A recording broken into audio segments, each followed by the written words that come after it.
2 साल पहले लगे लॉकडाउन की वजह से अर्थव्यवस्था बुरी तरह से लुढ़क गई थी, लेकिन इन 2 साल में इकोनॉमी ने जोरदार तरीके से वापसी की और यह उम्मीद जताई जा रही है कि जिस पेस से आर्थिक रिकवरी जारी है, उससे आने वाले दिनों में अर्थव्यवस्था प्री कोविड स्तर से भी पार निकल जाएगी।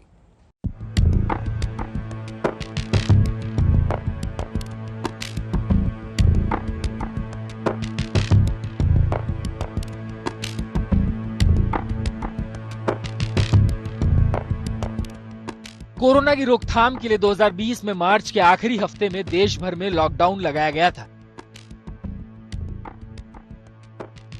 अचानक से लगाए गए इस लॉकडाउन ने भारत की जीडीपी तो पाताल में पहुंचाई दी।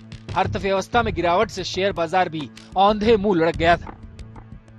बेरोजगारी और महंगाई दर में भी तेज उछाल दर्ज किया गया था, लेकिन इस निराशा को महज 2 साल में ही देश ने आशा में बदल दिया है। आखिर इन 2 साल में किस तरह से भारत की आर्थिक सेहत दुरुस्त हुई है, इसको समझने के लिए चंद आंकड़ों का सहारा लेते हैं।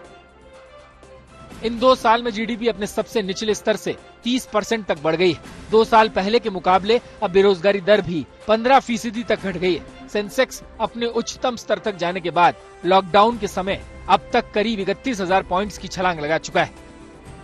इसके साथ ही रियल एस्टेट सेक्टर के लिए तो कोरोना काल संजीवनी साबित हुआ है। 2013 से मंदी के साए में गहरी सांस ले रहा ये सेक्टर 2020 में तो कोरोना की मार से पस्त पड़ गया था, लेकिन इसके बाद work from home, online school, lockdown में छोटे घरों में बंद होने के दर्द ने लोगों को बड़े घर और अपने घर का मालिक बनने के लिए प्रेरित किया। इसका असर हुआ कि 2021 में घरों की बिक्री में इजाफा हुआ। अफोर्डेबल हाउसिंग के मुकाबले मिड और लग्जरी हाउसिंग लोगों की पसंद बन गया। इसके साथ ही कोरोना में एक नया रिकॉर्ड एक्सपोर्ट का भी बना है। इसकी वजह रही आत्मनिर्भर भारत मुहिम, जिसने देश के इतिहास में पहली बार 2021-22 में निर्यात 400 अरब डॉलर के पार पहुंचा दिया। 2020-21 में ये करीब 300 अरब डॉलर था। इसके अलावा भी service sector, manufacturing, digital payments, auto sales में भी इजाफा हुआ है। यहाँ तक कि अब भी लोगों को परेशान करने वाली रिटेल महंगाई दर भी 2 साल पहले के मुकाबले कम है। आज तक ब्यूरो।